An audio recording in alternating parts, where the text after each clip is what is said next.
নমস্কার, আপনারা দেখছেন ট্রাইব টিভি বাংলা। আপনাদের সঙ্গে আমি শান্তনু। শুরু করছি হট সিটে হট টকের আরও একটি খুব গুরুত্বপূর্ণ পর্ব। হট সিটে হট টক আপনারা জানেন, আমরা নিয়মিত সপ্তাহে 3 দিন আপনারা এই অনুষ্ঠান দেখেন এবং এই 3 দিনই কিন্তু আমরা একদম জ্বলন্ত টপিক নিয়ে আমরা আপনাদের সামনে নিয়ে আসি এবং তার বিশ্লেষণ আমরা আপনাদের সামনে তুলে ধরি। রাজ্য বিজেপি সভাপতি শ্রমিক ভট্টাচার্য, রাজ্য বিজেপি সভাপতি শ্রমিক ভট্টাচার্য। আগেও আমরা বিভিন্ন পর্বে এ নিয়ে আলোচনা করেছি কে হতে পারেন, এবং যেই হোক তার কাঁধে কিন্তু খুব বড় দায়িত্ব। 2026 একটা বড় চ্যালেঞ্জ। তাহলে শ্রমিক ভট্টাচার্য রাজ্য বিজেপি সভাপতি হলেন এবং সেখানে সবাই তাকে আনুষ্ঠানিকভাবে যখন গ্রহণ করা হলো, ইন্ট্রোডিউস করা হলো সবার সামনে, সেখানে সুকান্ত মজুমদার, শুভেন্দু অধিকারী, রাহুল সিনহা, প্রত্যেকে কিন্তু উপস্থিত ছিলেন। তাহলে এই যে শ্রমিক ভট্টাচার্য রাজ্য বিজেপি সভাপতি হলেন, রাজনৈতিকভাবে কতটা তাৎপর্যপূর্ণ, এই নিয়ে আমাদের প্রথম টপিক আজকে থাকছে অন্যান্য টপিকের সঙ্গে।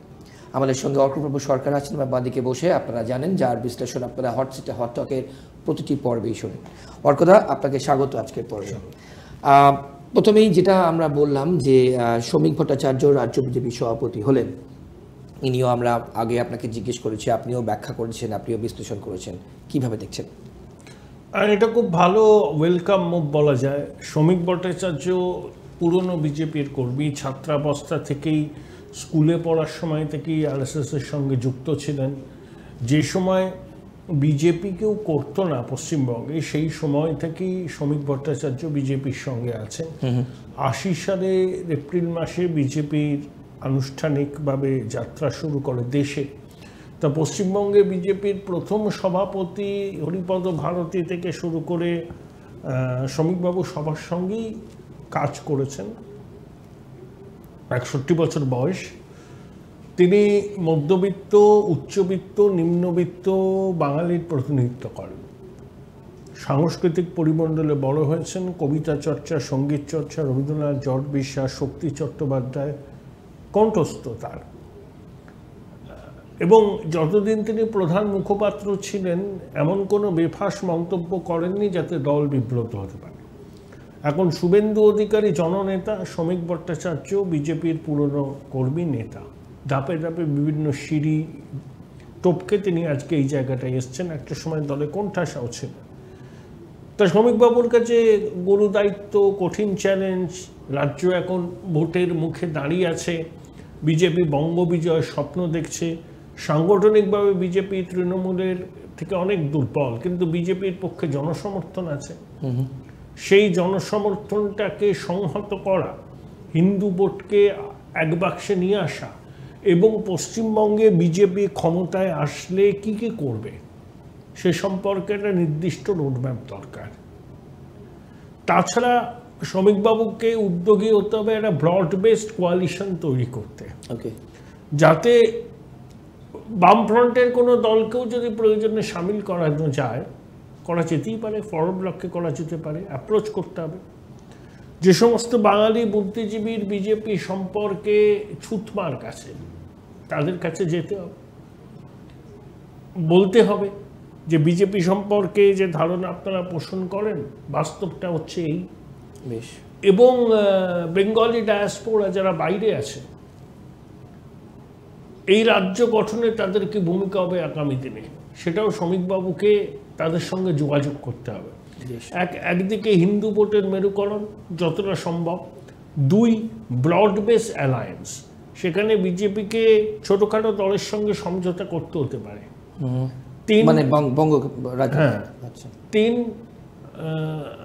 রাষ্ট্রবাদী মুসলমানদের কাছে টানতে হবে। 4 সুনির্দিষ্ট রোডম্যাপ, বিজেপি ক্ষমতায় আসলে আগামী 10 বছর কি করবে, শিল্প, কলকারখানা, কর্মসংস্থান, সামাজিক প্রকল্প। 5 বাংলার এবং বাংলার বাইরে যে সমস্ত বাঙালি, প্রতিষ্ঠিত বাঙালি আছে, তাদের কাছে অ্যাপ্রোচ করতে হবে। বাংলা সম্পর্কে তাদের ভিশন কি সেটা জানতে হবে। অনেকে এখনও বিজেপিকে অচ্ছুত মনে করেন, ইন্টেলেকচুয়াল না। সেই ইন্টেলেকচুয়াল ক্লাসের কাছে পৌঁছতে হবে, সেটা শ্রমিকবাবু পারবেন। তিনি ভদ্রলোক, মধ্যবিত্ত বাঙালির প্রতিনিধি। শুভেন্দুবাবু মাঠের রাজনীতি করার লোক, আর শ্রমিকবাবু সংগঠন এবং এই মধ্যবিত্ত শ্রেণীর কাছে বিজেপির বার্তাটা। আর উনি আদি বিজেপি, অটলজি, আদভানিজি, মুরলী মনোহর যোশী সবার সঙ্গে কাজ করেছেন। এটা তো খুব ভালো একটা যুগলবন্দী হয়েছে।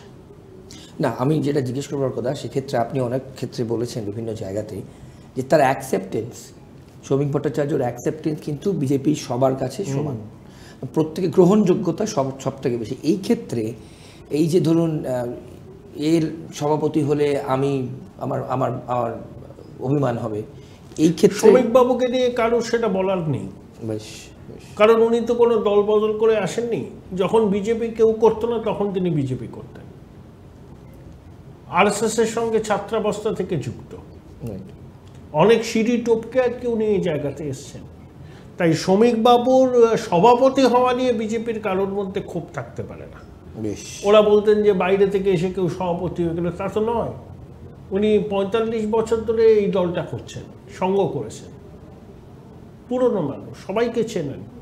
এই বিষয়টা আসবে না শ্রমিকবাবুকে নিয়ে, এই বিতর্কটা নেই। উড়ে এসে জুড়ে বসা সভাপতি নয়।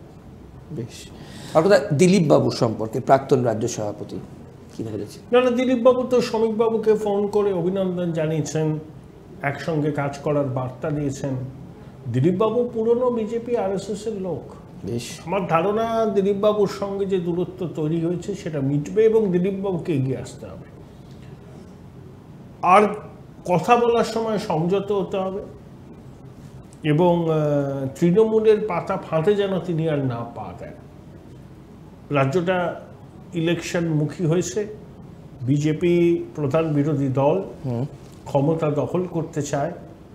তাই দিলীপবাবু হয়তো কোনো একটা ভূমিকাকে কেন্দ্র করে দলের মধ্যে অসন্তোষ তৈরি হয়েছে এবং দিলীপবাবু যা নয় তাই বলেছেন।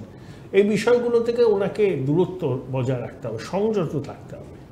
উনি যদি নির্বাচনে প্রতিদ্বন্দ্বিতা করতে চান, অবশ্যই তিনি প্রতিদ্বন্দ্বিতা করার সুযোগ পাবেন।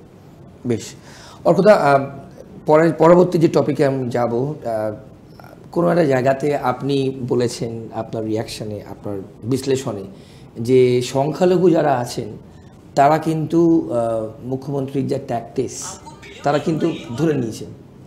এই ক্ষেত্রে আপনি কীভাবে দেখছেন? সংখ্যালঘুরা মমতা বন্দ্যোপাধ্যায়ের খেলাটা খুব ভালোভাবেই ধরেন। বেশ, কিন্তু বাম কংগ্রেস যেহেতু এখানে একেবারেই দুর্বল, তারা বাম কংগ্রেসকে বিশেষত দক্ষিণবঙ্গে ভরসা করতে পারেন না বিজেপি বিরোধী লড়াই। বেশ, তাই কিছুটা বাধ্যবাধকতার জন্যই তারা তৃণমূলকে সমর্থন করেন। তারা কি জানে না তৃণমূল তাদেরকে টুপি দিচ্ছে? জানেন। ইমাম মুয়াজ্জিমদের ভাতা আর শাহজাহান, জাহাঙ্গীর, কাইজার, মুদাসসারের মতো কিছু মুসলিম স্ট্রংম্যান, এরাই তো মমতা বন্দ্যোপাধ্যায়ের ভিত্তি। গরিব বাঙালি মুসলমান, তাদের অবস্থার কি এমন পরিবর্তন হয়েছে? সামান্য হয়ে লাগতে পারে, কিন্তু তাদের কাছে বিজেপির জুজুটা দেখানো হয়েছে।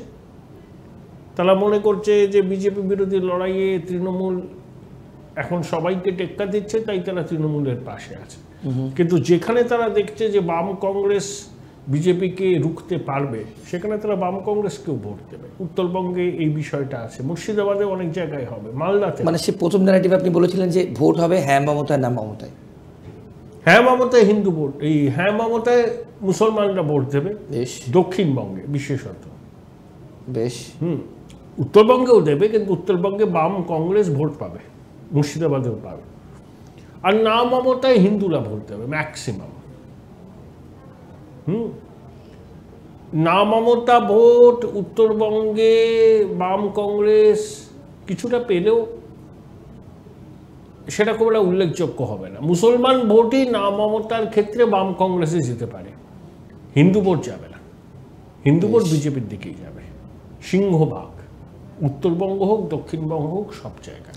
তাহলে আগে আবার যে টপিক নিয়ে কথা বলছিলাম আমার কথা, যে শ্রমিক ভট্টাচার্য যেহেতু বিজেপি রাজ্য সভাপতি হলেন এবং এই মুহূর্তে দাঁড়িয়ে তৃণমূল কংগ্রেসের যা যা যা অবস্থা, যা পরিস্থিতি, দুর্নীতির এত অভিযোগ, তার লিডারশিপ বলুন, তার প্ল্যানিংয়ে বলুন, আপনার কি মনে হয় যে বিজেপি ঘুরে দাঁড়াবে কিংবা যে ফিগারের দিকে তারা যাচ্ছে যেতে পারবে? শ্রমিকবাবু জননেতা নন, শ্রমিকবাবু পুরনো বিজেপির একজন কর্মী, এখন তিনি রাজ্য সভাপতি হয়েছেন। পুরনো বিজেপির সবাইকে শ্রমিকবাবু চেনেন। শ্রমিকবাবু middle class, urban middle class, lower middle ক্লাসের রিপ্রেজেন্টেটিভ। সাংস্কৃতিক বাঙালির, সংস্কৃতি মনস্ক বাঙালির সঙ্গে তিনি ভালোভাবে যুক্ত হতে পারবেন। বেশ, তাকে কেউ বলবে না যে উত্তরপ্রদেশের বহিরাগত সংস্কৃতির আমদানি করছেন শ্রমিকবাবু। তিনি একেবারে খাঁটি বাঙালি বলতে আমরা যা বুঝি তাই। আর শুভেন্দু অধিকারী হচ্ছে মাটির কাছাকাছি থেকে নেতা, জননেতা। শুভেন্দু আর শ্রমিক দুজন দুটো দিক দেখবে। শ্রমিকবাবু যারা বিজেপি সম্পর্কে স্বচ্ছ ধারণা নেই, যে মধ্যবিত্ত সমাজ বিজেপি সম্পর্কে নাকশিট করত, তাদের কাছে পৌঁছবার চেষ্টা করবেন, একটা ব্রড বেস অ্যালায়েন্স তৈরি করার চেষ্টা করবেন। আর শুভেন্দু রাস্তায় নেমে মমতা বিরোধী আন্দোলনকে তুঙ্গে নিয়ে যাবেন। বেশ, এই যুগলবন্দিটাই চলবে, মানে S2। এরকম। বেশ, ওর কথা ঢাকি সহ বিসর্জন প্রায় আপনি আমাদের পর্বেও যখন আগের পর্বে আমরা কথা বলেছিলাম, এবং সেটা নিয়ে কিন্তু অনেকে আমাদের সোশ্যাল মিডিয়া পেজে লিখেওছেন যে এক্স্যাক্টলি আপনি আপনার বিশ্লেষণে ঢাকি সহ বিসর্জন হয়ে যাবে, কি মিন করতে চাইছেন? প্রাথমিক মানে প্রাইমারির যে মামলাটা চলছে কলকাতা হাইকোর্টে মাননীয় বিচারপতি তীর্থঙ্কর চক্রবর্তীর এজলাসে, সেখানে বিচারপতি বলেছেন যে দুর্নীতি হলে কি আদালত চুপ করে থাকবে? দুর্নীতি হবে, বেআইনিভাবে নিয়োগ হবে, পয়সার বিনিময়ে নিয়োগ হবে, র্যাঙ্ক জাম্প হবে, প্যানেলের বাইরে থেকে নিয়োগ হবে, আদালত জানছে সব দুর্নীতি হচ্ছে, আদালত চুপ করে থাকবে না। এখন প্রাথমিক শিক্ষা পর্ষদ বলছে যে তথ্যগত কিছু ত্রুটি ছিল, সেই তথ্যগত ত্রুটিটাকে সামনে রেখেই প্রাক্তন বিচারপতি অভিজিৎ গঙ্গোপাধ্যায় পুরো প্যানেলটা বাতিল করেছে। বেশ, এখন একদল যারা চাকরি করছেন তাদের আইনজীবী অনিন্দ মিত্র বলছেন যে পর্ষদের ত্রুটির জন্য যারা চাকরি করছেন তারা কেন ভুক্তভোগী হবেন। তখন আদালত বলেছে তাহলে কে দায় নেবে? একজনকে তো দায় নিতে হবে। বেআইনিভাবে নিয়োগ হলো, আদালত চুপ করে থাকলো, এটা হতে পারে না। যদি প্রয়োজন হয় আদালত স্বচ্ছতার স্বার্থে যেটা করার সেটা করবে। প্রয়োজনে এসএসসির মতো পুরো প্যানেলটাই বাতিল হতে পারে। সেক্ষেত্রে আপনি রিলেট করছেন ঢাকা সহ বিসর্জন, পুরো প্যানেল, যেটা অভিজিৎ বাবুর সিঙ্গেল বেঞ্চ ওই পুরো প্যানেলটা বাতিল করে দিয়েছিলেন প্রাথমিকে, সেটাকে চ্যালেঞ্জ করে তো ডিভিশন বেঞ্চে গেছে রাজ্য সরকার। ডিভিশন বেঞ্চও যদি সিঙ্গেল বেঞ্চের রায়টাকে মোটের উপর বজায় রেখে একটু মডিফিকেশন করে, তাহলে কিন্তু ওই পুরো প্যানেলই বাতিল হয়ে যাবে। আমি সেখান থেকেই বলছি যে ঢাকি সহ বিসর্জন। বেশ, ওকে। ওর কথা এবার যদি আমরা কসবা কাণ্ডের দিকে একটু চোখ রাখি, এই যে ম্যাঙ্গো মনোজিৎ মিশ্র, তার যা ইতিহাস উঠে আসছে, এবং সে তো গুণধর, ছাত্র বলতে লজ্জা লাগে, যাই হোক, এক্স ছাত্র বলে তার কলেজের এক্স স্টুডেন্টও আমাদের কাছে আমাদের অনুষ্ঠানে এসেছিলেন, অন্য একটি অনুষ্ঠানে এসেছিলেন। ওর কথা কীভাবে দেখছেন এই যে মনোজিৎ মিশ্র এবং তার পেছনে এই তার প্রভাব? বিভিন্ন ভিডিও ইতিমধ্যেই দর্শকরা দেখেছেন, সোশ্যাল মিডিয়ায় ঘোরাফেরা করছে, তার অকথ্য এই অত্যাচার, পিকনিকে নিয়ে গিয়ে মেয়েদেরকে মলেস্ট করা, কলেজের মধ্যে ইউনিয়ন রুমে তার মেন স্বর্গরাজ্য ছিল। আসলে মনোজিৎ এত সাহস প্রথম থেকে কেন কন্ট্রোল হলো না? হবে না তো, মনোজিতের পিছনে প্রভাবশালীদের মদত আছে। ও তো ভাইপো ব্রিগেড, কোনো একাধিক প্রভাবশালী আছে। সেজন্য অতীতে পুলিশকে মারধর করে, কাউকে একজন ছুরি মেরে, শ্লীলতাহানি করেও ওর বিরুদ্ধে কোনো ব্যবস্থা নেওয়া হয়নি। বহাল তবিয়াতেও রাজ করেছে ওই সরকারি ল কলেজে, অশিক্ষক কর্মচারী হিসেবে নিয়োগ পেয়েছে। আলিপুর কোর্টে নাকি প্র্যাকটিসও করতাম। অশোকদেবকে জেঠু বলে সম্বোধন করেন। সে অশোকদেবের অনেক বয়স হয়েছে, জেঠু বলতেই পারে। এ বেসিক্যালি সাইকোপ্যাথ, এবং মেন্টালিটিটা ক্রিমিনাল মেন্টালিটি, বিকৃত মানসিকতাও আছে। তো এই ধরনের অনেক ম্যাঙ্গো বা মনোজিৎ রাজ্যে ছড়িয়ে আছে। কিছু প্রকাশ্যে আসছে, কিছু প্রকাশ্যে আসছে না। এগুলো তো একদিনে হয় না। এরা মনে করে যে সে যা বলবে সেটাই আইন। প্রভাবশালীদের আশীর্বাদের হাত মাথায় থাকায় পুলিশও এদের ছুঁতে পারে না। তাই পুলিশকে মারার পরেও তার কোনো সাজা হয় না। পুলিশের সঙ্গে, প্রভাবশালীদের সঙ্গে তালমিল রেখে সে তার রাজত্ব কায়েম করেছে। এখন যখন ব্যাপারটাকে আর থামাচাপা দেওয়া যাচ্ছে না, তখন শাসক দল বলছে যে আমরা শাস্তি চাই, কেউ বলছে ও সামান্য একটা কর্মী ছিল, তা তো নয়, খুব প্রভাবশালী ছিল, কলেজটা ও নিয়ন্ত্রণ করত। এখন এই ভাইপো ব্রিগেড তো এরকম অনেক আছে, তো মানে সবাই যে মানে একই গুণে গুণান্বিত তা নয়, কেউ তোলাবাজিতে পিএইচডি করেছে, কেউ শাসানিতে পিএইচডি করেছে, এ তো শর্ট বিষয়ে পিএইচডি করা। তো এরা হচ্ছে এই প্রজন্ম, মানে ভাইপো ব্রিগেডের সদস্য। এরা কলেজ বিশ্ববিদ্যালয়কে পড়াশোনার জায়গা বলে মনে করে না, আধিপত্য কায়েম করার জায়গা বলে মনে করে।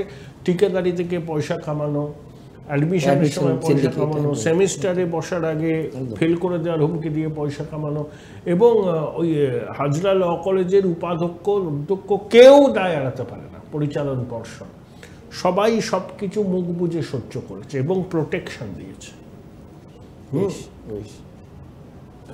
যা হওয়ার তাই হয়েছে। এখন কিছুদিন ওইচই চলবে, তারপরে অন্য কোনো খবর আসলে বিষয়টা ধামাচাপা পড়ে যাবে। কিন্তু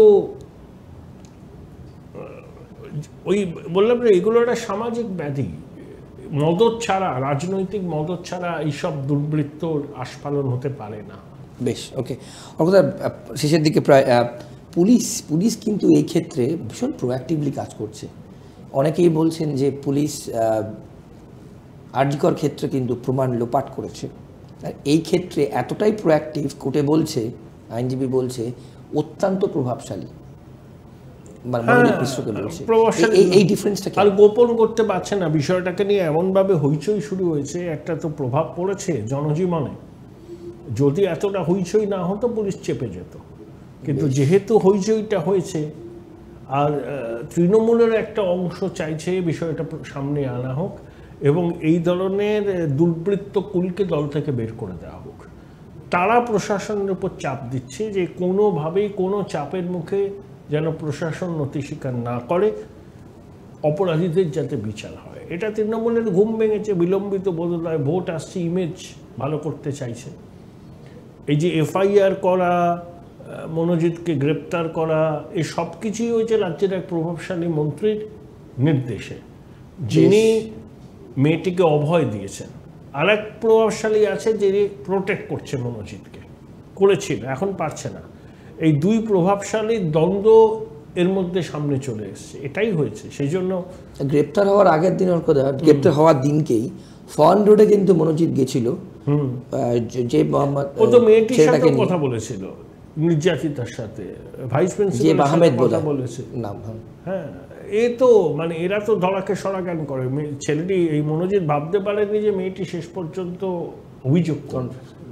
সে ভেবেছিল যেহেতু আমার ভিডিও করা আছে, সামাজিক লজ্জার ভয়ে মেয়েটি ব্যাপারটাকে হজম করে নেবে, কিন্তু সেটা যখন হয়নি তখন পরবর্তী পদক্ষেপ কী হতে পারে সেটাইও নিশ্চিত করতে গেছিল। কিন্তু বাইরে পালিয়ে যায়নি, ঘুরছিল কলকাতা শহরে, এবং সেটা নিশ্চয়ই ওকে কোনো প্রভাবশালী বলেছিল যে তুমি বাইরে যেও না, এখানেই থাকো, আমি দেখছি। কিন্তু সে দেখতে পারেনি, মনোজিৎ ফেসে গেছে এবং সেই প্রভাবশালীও তার শিষ্যকে বাঁচাতে পারে। একদম শেষে হওয়ার কথা, এই কসবা কাণ্ড নিয়ে কি তৃণমূলের মধ্যে গৃহযুদ্ধ? আগের দিনেও একটা অন্য পার্টির মধ্যে তৃণমূলের সবাই তো এই দুর্বৃত্তরা আজকে পছন্দ করে না। একদমই।